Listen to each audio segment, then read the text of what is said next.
This is going to be a good podcast. Yep. Ugh. What are we going to talk about today? I don't know. I think I kind of want to talk about the bench press. Oh, yeah, the bench.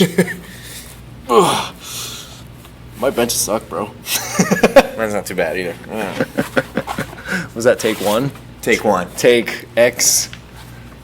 Or, all right, how else are we going to do this? It should just be like organic. Just punch me.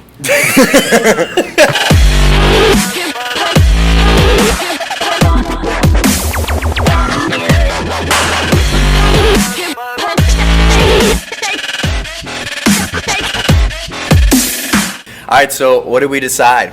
It's the StrongCast, right? So we're going to call this the StrongCast, guys. All right, guys, welcome to the StrongCast.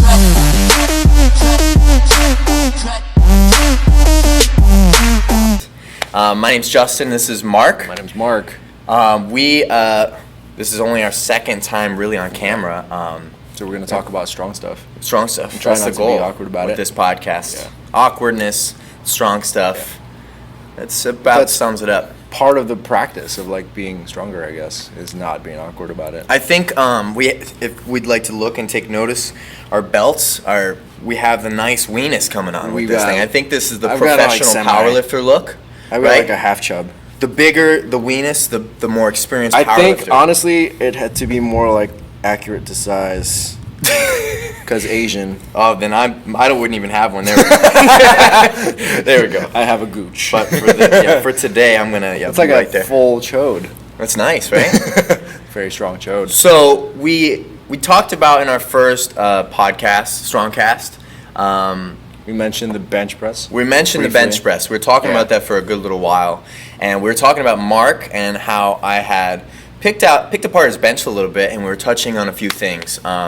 So what we wanted to do is kind of use this opportunity to kind of go over what we look for in a good bench setup, some of the common things we see, some of the common errors, and then kind of hopefully you'll pick something out of that and learn before we make our bad habits. So maybe you can kind of pick something up from this and hopefully to help you with your bench setup or improve your bench press. Yeah. Really. And there's a ton of them too that like people kind of miss.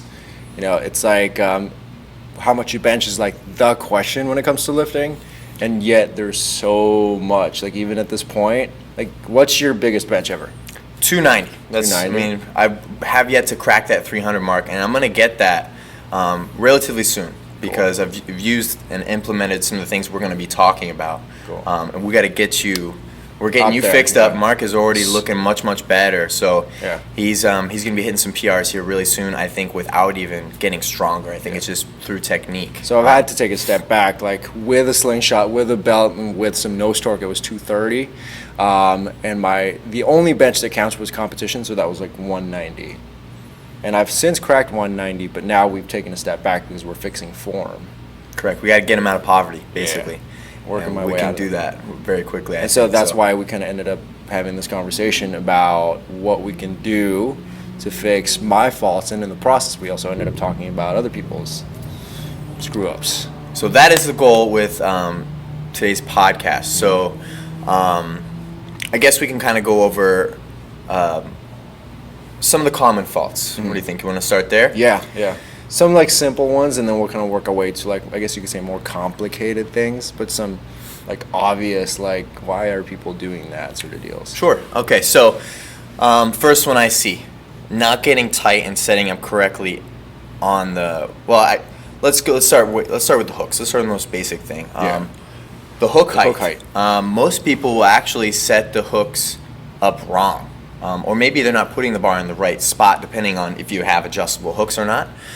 So what you want is you want to have the hook set up so that you can, with straight arms, scoop the bar out of the hooks and put the bar back in without having to reach up and around the hooks. So you're saying there's a whole thing to hook height? There actually is. Damn it. Hook, line, sinker.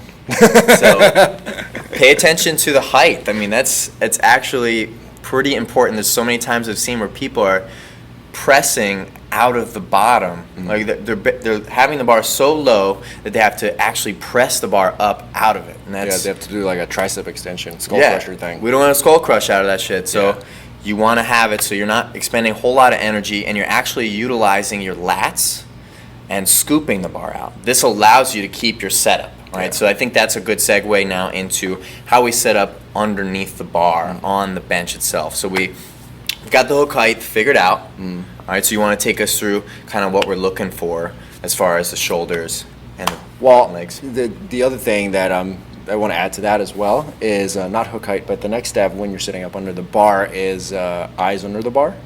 That's kind of like a here or there. But No, I think that's really important. Yeah. Because what he's saying is if you don't get yourself lined up underneath the bar, you can actually hit these hooks on the way up. So if you're trying to hit a PR or you're on that last rep and you're struggling and you actually come up and hit one of these hooks, it can ruin your day, ruin your bench workout. Yeah. Right. So that could one extra rep you could have gotten. If you're way too far below the bar, the distance you have to go to get set up is just that much longer, and it's going to gas you and also ruin your ability to take that PR. Big time. Cool. Big time. Okay, so now let's go through the setup. We'll start with the shoulders and then kind of work to the legs. Yeah. So the goal is always to get as tight as you possibly can, like humanly possible, extremely uncomfortable at the bottom. And so as far as the shoulders go, what you actually want to do is you want to try and pinch, my favorite metaphor is like try to pinch a penny between your shoulder blades. So what you're actually trying to do is you're setting up so that you're bringing your shoulder blades back and you're kind of pushing your chest up. You want to sort of elaborate on that? No, I think it's actually perfect. I like the penny analogy. That cue tends to work really well for people. And then also bringing the chest up. And why is that advantageous, would you say, bringing the chest up and pulling the shoulders back? Well, I think with the chest up, and I may or may not be on point here, but with the chest up, what it does is just gives you sort of a cue to actually open up your chest and to allow you to bring your shoulder blades back, as opposed to just thinking shoulder blades back, which may be a little difficult for some people to think about. Definitely. Is there anything you want to add to that? I think you're looking into it even a little too deep. A little too deep. Yeah. You're actually, by bringing the chest up, you're shortening the distance the bar has to travel. There's that. Yeah. So by bringing the shoulder blades back, one, you're setting the humerus, the arm bone, back in the socket, so it's more stable for one. The chest is coming up, so you're reducing that distance the bar actually has to go. So when you go to press it back up, it doesn't have to go as far. Right? So you're in a more mechanically advantageous position. Yeah. Sorry. Yeah. Words. Words and things. Cool. So the shoulder blades. So fancy name is retraction of the shoulder blades. So that's basically pulling them back and then down, puffing the chest up. Shortening up that range of motion. Yep. And also hand grip. We didn't really talk about grip width at all. That's pretty important too. Yeah. So what have you figured out lately? Because you've been telling me some things about your elbow in relation to the bench and your grip. Cool. So typically for me, I know that I actually had somebody coach me and say that there was something weird about my bench press position. And part of that was that where my elbows were going. And so we kind of unraveled or uncovered that just recently. Or at least the source of that. Right. And basically what that was first I needed to go a little bit wider on my grip. Because before I was basically doing like a close grip bench. Now that's relative to the person because it really depends on where you're at. Big time. And so what I needed to do was to actually bring my hands out so that my hands were in line with my elbows so that I could exert the most force through this line as opposed to sort of being, I guess you could say, off to the side, because I was kind of doing that a lot because I was bringing in my elbows towards my body as opposed to just having it so that it was stacked so I could push through and exert that force right through. Is that right, sir? Yeah, I would definitely agree. Also, another thing Mark had pointed out to me is the bench and then where the elbows in relation to the bench as well. So he was trying to get his grip out far enough so as he was lowering down to his chest, he didn't want his elbows to actually drop too far back behind the body or below the bench. So the further they get back, the more internally rotated your shoulders become. So that's basically this position, like if you're reaching behind the body. But it's a little bit harder to press out from that position the lower the elbows are. So by widening up your grip, it does make the position or the pressing position a little bit easier. Yep. And then also too, again, coming back to the distance the bar has to travel, the wider you go, the bar is actually going to kind of drop a little bit lower the wider you go. So again, you're bringing the chest and the bar a little bit closer together just from that starting position. So if you were with a close grip, the bar is going to be its furthest possible distance. All right, close grip. Go way out. You're almost kind of rowing it towards your belly at that point. And it has to travel so far. The elbows are going to be way back behind the body. Very similar to what a dip would actually feel like to your shoulder. It doesn't really know much difference between those two. So grip width, I would just say if you're shoulder width or a little bit wider, that'd be a pretty good general guideline. Don't stress about that. That's something you can fix, I would say, right? Yeah. As you benching more. I think the most important thing is that as long as your wrists are stacked on top of your elbows. Yes, would probably be the best position. So it's going to be relative to you how long your arms are and your forearm is. So just either watch yourself, take a video of yourself, or have somebody kind of watch you and spot you, and then you can develop a feel for that. What do we got? Perfect. So, okay. So we got the shoulders. Now we got to address the arch. We're going to work our way down the body now. So you've set the shoulders back. You got a good setup up top. Big chest, you've set your hands. Now, what you'll see at powerlifting meets, I'm sure you guys have seen, these crazy excessive arches. These people are getting these contorted positions. Why would we want to be contorted like that? What's the purpose of this crazy arch? So there's actually a couple of things that's happening there. One of them is that competitively what you want to do, just because of the rules, is you want to shorten the distance that the bar has to travel. And so the bigger the arch, the shorter the distance that you travel for that bar to get to the bottom and for you to press up. Another thing that would happen too is, depending on the way your body is shaped, it allows you to really set your shoulder blades or your scapula into the pad. And so by really flattening that onto the ground, imagine that the backs of your shoulders are like your feet. And so by having that flat on the bench, you can push right through that, as opposed to like having your shoulders kind of moving around and more shift. Surface area. You're in contact with the bench. Kind of, right. So there's that. To add to that, another really good thing, this is something I kind of found out just recently too, they get in that arched position because the way the pec is actually laying on your thorax, you can call it, right, on your ribs, rib cage.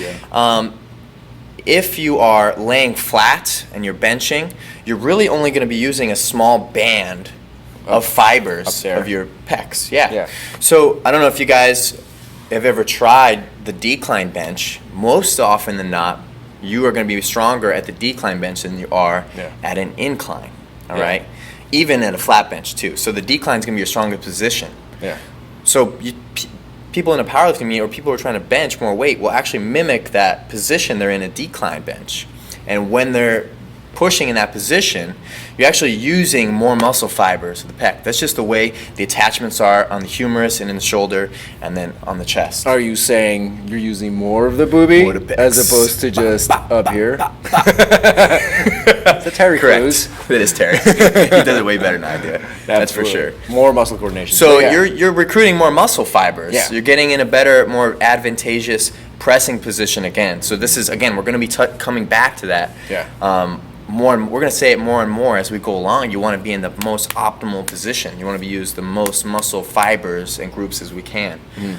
So again, getting that arch, think like you're trying to create a little bit of a breezeway underneath your low back.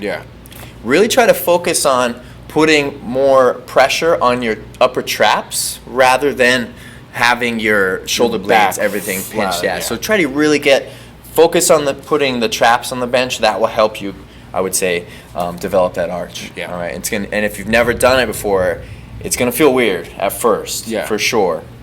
But over time, it will get much easier. It's gonna be really awkward, and there's also gonna be a tendency. You're gonna want to probably like bring yourself down because it's gonna be uncomfortable like pretty soon. So, but you want to work through it, especially.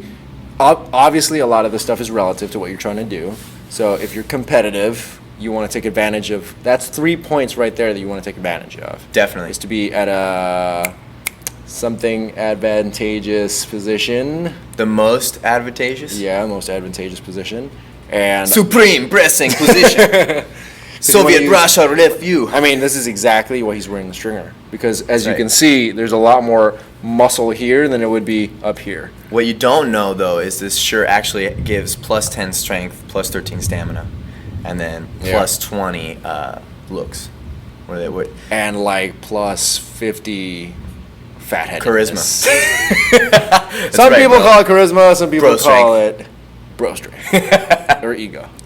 So, All right, so we're working our way working down. our way now. down. Boom, We got the boom. arch. We got the arch now. The Talking butt. about The butt butt. shouldn't really lift. No. Now, if your butt is lifting off the bench, you're actually trying to get to that arch position. More aggressive arch position. Yeah. So that's another good point to add on to what we just said is when you lift your butt, you're actually putting yourself into that decline bench position. Mm-hmm.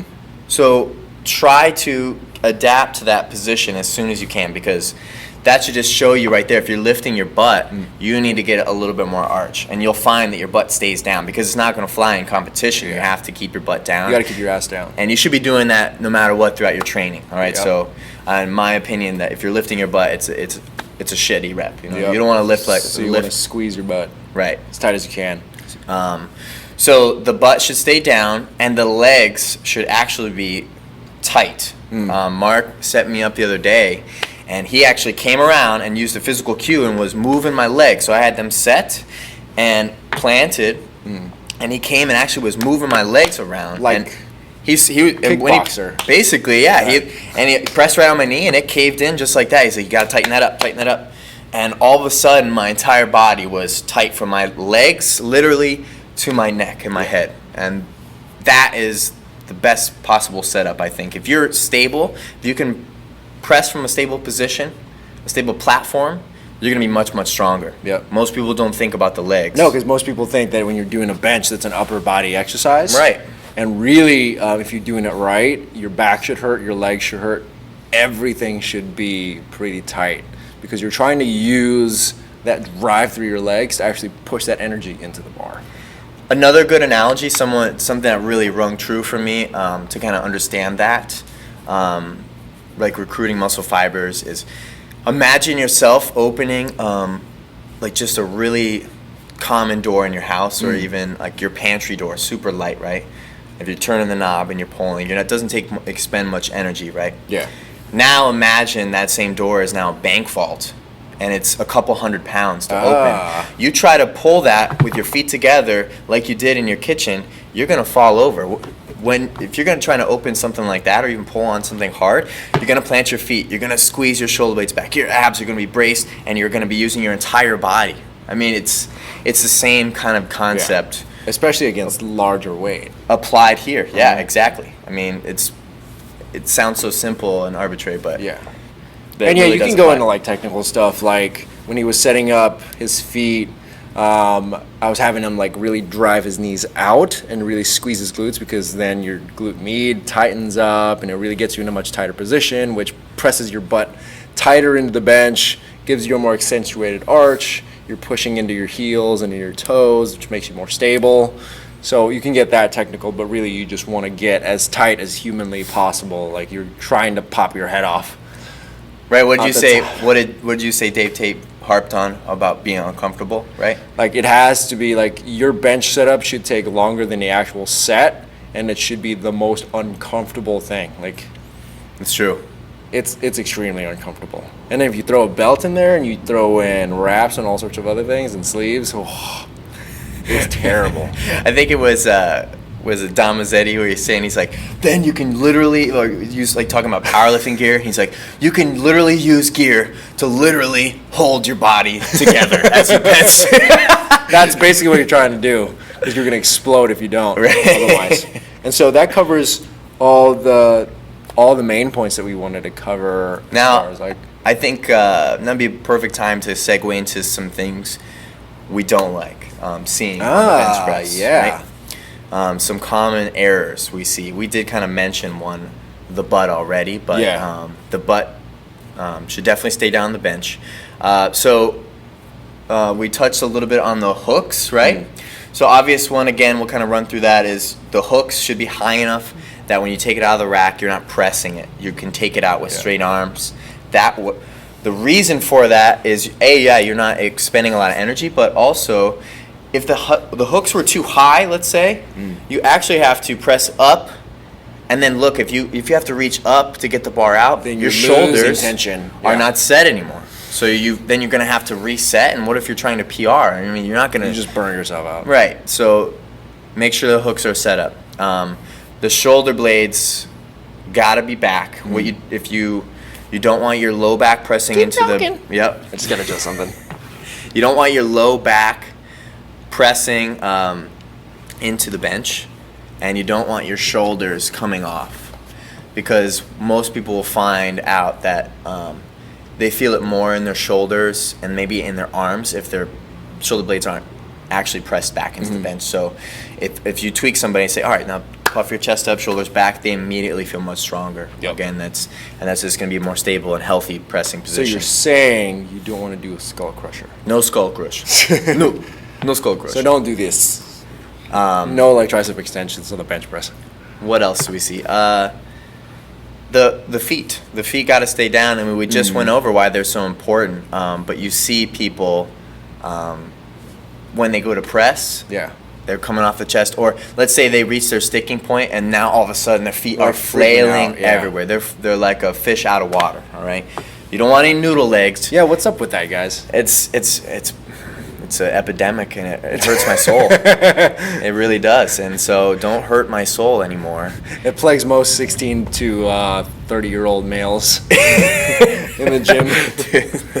It's true, and I think maybe it's just because there's so much tension, like you're kind of freaking out. And as the adrenaline kicks in, like, when your hands shake because you've had too much coffee, maybe that's what it is. I think they're trying to find tension. I mean, they're pressing, they're struggling so hard. They just haven't learned the importance of the leg drive, and they're trying to find tension. They're squeezing everything. Up here. Yeah. They're doing like this number. Like the lambada. So. Sorry. Fine. No, it's fine. That was too sensual. It was. So leg drive, when you get to that sticking point, wherever that is, it's different for everybody, but it's usually in the middle of the bench or the press. Make sure that you squeeze your butt and drive your legs into the ground. And I almost feel like the energy is now transferring from the earth, ground, like straight Avatar style, through me into the bar. Through your butt, through your spine. Right. So I'm tapping into the energy, the Earth's core right there. And just think about that. Plant the legs, squeeze your butt, and all of a sudden, that bar is going to start moving for you. I'm willing to bet 100% if you focus on that. So stop flailing your legs, press into the ground. Yeah. And there's some weird controversy whether or not you should actually be driving through, pressing through with your legs, or you should just be stable. Depends on who you talk to. Some people say you should just be absolutely stable. Mm-hmm. Some people say you should actually kind of sink down a little bit and push up, but then you're losing tension if you sink and then push up. And then you can actually be called for a heave if you're doing that in competition. So that is to your discretion. If you get away with it, you get away with it. Right. So that it really just going to depend on if you're going to be competing in what federation you're going to be competing in as well. Realistically, though, you want to get as tight as you possibly can. That's really all that matters, for sure. Yeah. So we went over some of the common things. Next thing. I mean, we kind of skipped over this. Where should the bar land on your chest? Yeah. I can tell you that it should not be hitting you in your Adam's apple. Yeah. That is for sure. Or your belly button. So we got to be somewhere in the middle there. And it's going to be really individual. In our previous podcast, we had talked about Mark was actually emulating a powerlifter in a bench shirt. Yeah. And if you didn't listen to our last podcast, or not familiar with what a bench shirt is, it's a really thick material, and it's a shirt they wear on. Guys usually look like this when they go to get set up, and they need help to actually grab the bar because this material is so thick, and I wouldn't call it stretchy, but when they bring the bar down, you're stretching the material a little bit. It's like canvas, so it doesn't really give much give. Yeah. and then it actually helps them up out of the bottom. Yeah. So it springs back out. We actually have a little something right here. This is called the slingshot, and it kind of has the same effect. It's like a garter, like in the waistband of your pants. Dude, show some respect there. There we go. That's much better. So that it actually acts like a waistband, and so as it comes down to the bottom, it stretches, and then that stretch needs to release that energy, and so it helps you pop that bar out of the bottom. Yeah, so this is a great way to kind of understand. This is actually a great tool to learn how to get tension in the upper back, where the elbows and everything should be. Shout out to Mark Bell and his slingshot. It's a really awesome tool. I learned stuff. I learned things. Yeah. And You actually showed me that you can use that just for exactly for that purpose. Mm-hmm. And because I got these like long monkey arms, great for deadlifts, terrible for bench press. He actually showed me what it felt like to really push against resistance and have my elbows really sort of push out and flare out. Right. Using that. so to touch on that more and continue on what we were saying, where you land is going to be, it's very individual. Someone who's using a bencher or maybe even a slingshot, depending on the thickness or the tension in these guys, which one you have. If they're in a bencher, their elbows are going to be more in, and they're actually going to be lowering the bar a little bit lower on their chest, Yeah. and almost onto the top of their belly. So coming back to what Mark had touched on is that the bar and the elbows need to be stacked. So the elbows are underneath the bar always. So if the elbows are in, common sense would say that you have to lower a little bit more on the body. Yep. Now, for our purposes, we're not using a wearing a bencher, shirt, yeah. nor are we training one at You all. want to cultivate as much tension as possible. Right? Yep. So we're going to be somewhere in between. I don't want to be here. I don't want to be here necessarily. I want to be somewhere in the middle. So typically that tends to be, I would say, just below the sternum. So if we're talking, we'll think nipple line and maybe an inch or two below. Yep. That's the sweet little spot space. area, I would say. And that's going to be totally individual to your how wide you're grabbing, how close you are, all those types The of way things. your body is shaped. Are all those you things, yeah. tricep dominant? All those types of things. So make sure that the elbow stays under that bar. That is huge, huge, huge, and you'll notice a big difference if you start doing that, and you won't run into any overuse. So the injuries. takeaway with that is bar placement, typically nipple below about 2 inches. Yep, I like that little spot right there. Cool. That's good. He likes that spot. Guys, girls. Giggity. Giggity. Okay, where are we going next? Well, have we covered the big parts, the big things, all the major things?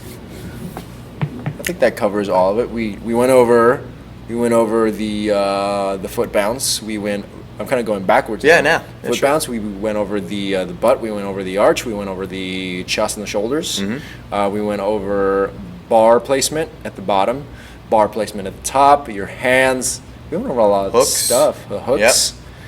But there is one thing that we kind of touched on right now, and that is actually the Flare and push, flare or and we're push. going to call it. Now, All right? this actually blew my mind, but I'd seen a video on this, the same exact video you saw with Bill Kazmaier back in the day, talking about the bench, and that was him explaining the flare and push. I think the way he kind of put it too is like, imagine if you were in a loading dock, you're kind of trying to push the bar like up a ramp instead of like straight up. Oh, I like that. Yeah. I forgot what he said. Yeah. Wasn't that video good? That was a really good video. That kind of helped me the most out of anything I've ever seen. Yeah. So if you guys just look up Bill Kazmaier bench workshop, I think it was, or seminar. It's an older video, and it was really good. I mean, that guy is a freak of nature. I'll probably link that down below. in the Definitely, description. yeah. We'll include a link for that because It's a really good video. It's like an hour and something long, and there's like a 20-minute portion without all the extra stuff. So yeah, check that out as well. So basically, what the flare and push is I like to compare it to like throwing a punch a little bit. So if you're throwing a punch, you're actually kind of bringing the elbow up and then reaching out and then hopefully making contact Yeah, you're with the not person. like- If you're not standing there going, huh, huh, huh, huh, Yeah. right?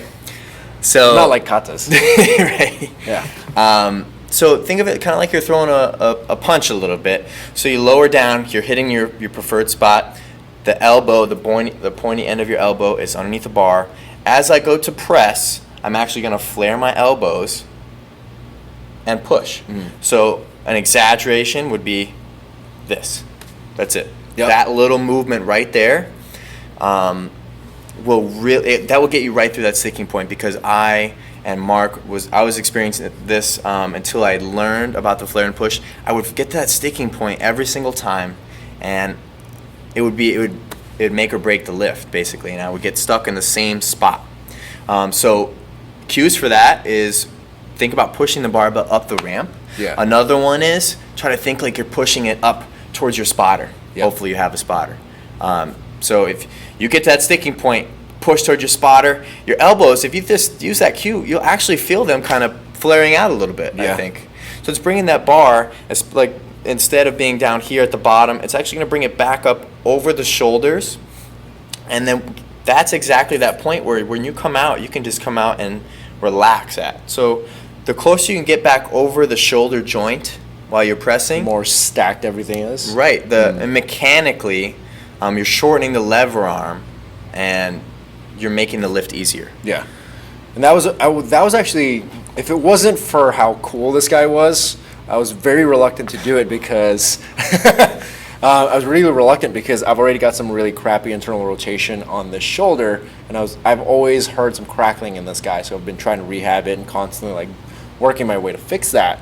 And so the thought of using my upper shoulder and like my anterior delt, or like the front of my delts, was scary, because it just meant like I'm only aggravating this position. But if you're in a tight, like if your back is tight, that shouldn't be an issue, because it should set your shoulders in the right position.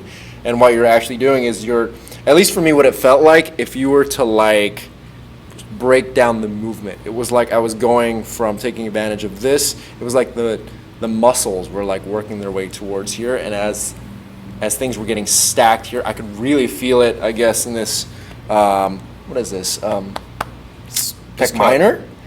Pec minor, and I mean just the pec major as well. I mean, he's starting to say, "Oh wow, I actually feel it." Feeling here it more now. here, yeah. And actually, I was starting to feel it in my rear delt a little bit, because it was getting stacked in that position.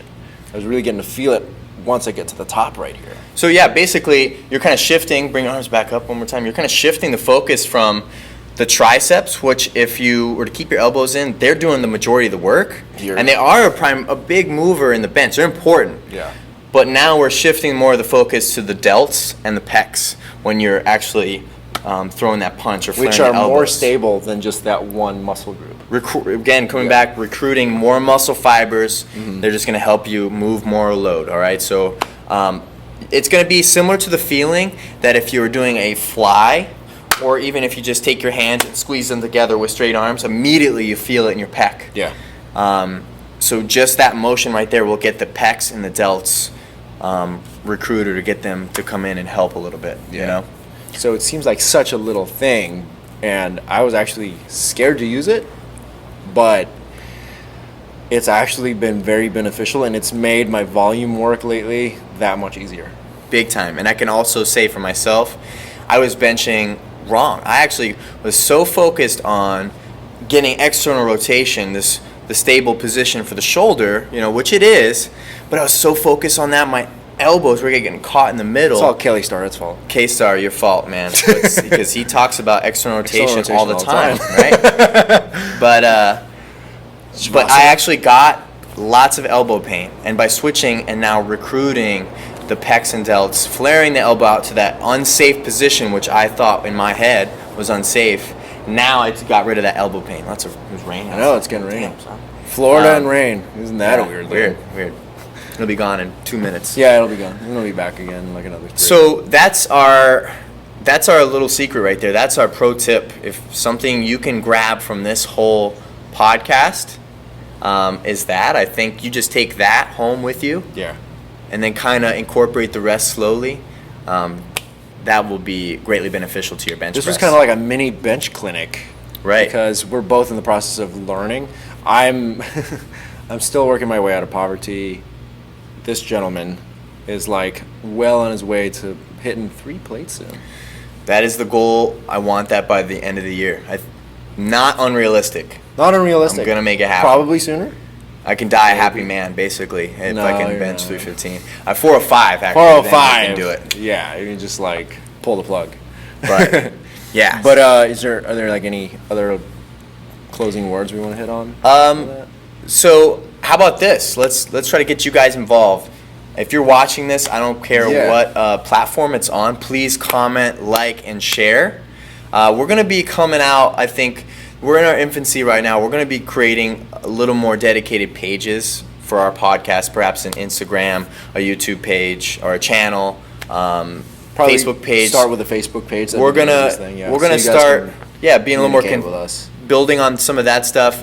But if you can just comment below something you'd like to have seen, something we missed, ideas for other podcasts, something like that. That's only going to help us and provide you guys with more enjoyable content. Yeah, absolutely. And it's just more value because as we're learning, we want to be able to get this out there to you guys so that you can also develop your strength. Because as exciting as it is for us to see each other grow, it's also really cool to see you guys go from maybe a 135 bench, for example, to then hitting 2 plates. That's just as exciting for us. And it proves we may be onto something. We're not just talking out of our asses. Yeah, right? Collective butt talking. All right, so I guess that's a wrap. Thank you guys listening to our second episode. Wait. What do we got? Would you rather? Oh, how could I forget? Would you got one rather? for me today? All right. I do. Would you rather eat ice cream off of crazy Yes. Britney Spears's, or out of crazy Britney Spears' butt, Okay. or what's another good one? Damn it. Or This is off the cuff right now? this is kind of off the cuff. Okay. Yeah, I'm picking my brain. Eat ice cream out of crazy Britney Spears' butt, or have to spend a year wiping Keith Richards's old balls. Definitely ice cream. Just one and done, dude. One and done. That's it. The ice cream, 100%. That's it. All right. The time commitment, the sheer logistics of wiping. But it's Keith Richards. I know, but He knows so many people in the industry. I got things to do, man. That you got to go. What am I going to drive there? Teleport? How is he Maybe. getting? Is he going to show up at my house and take a shit, and then I get to wipe him there? Or is he going to, so what's the logistics? I'm going to just say one and done and just go with ice cream out of crazy. Now, is this when she's bald at this point? Yeah, it's Okay. crazy Britney Spears. Yeah, cool. I'm going to go Keith Richards. All right. I'm a big picture sort of guy, and I'm imagining if Keith Richards wants his balls wiped, then it's gonna be, oh hey, you should talk to my friend. Oh, so he's already thinking ahead to the business. He's like, how connected can I get? Look at the benefits. He's gonna be this like, guy wipes some mean ass. The entire Rolling Stones. It's there's nothing sexual about it. I'm a nurse, so I'm used to it. So, Well, are you what if it's mandatory eye contact? What do you think? I don't know about that. But Does that change the game a little But bit? with good bedside manner, you gotta give good conversation. You gotta look him in the eyes. This is true. I'm a good nurse. Yeah, he would. Yes, he is. He doesn't know. Let's just clear that up. Just from the stories. All right, cool. All right, so that was another episode of StrongCast, right? That's what we're calling it. Episode 2. Thanks, I gotta guys. stop doing that because this is insulting in Britain. So, Episode 2. Episode 2.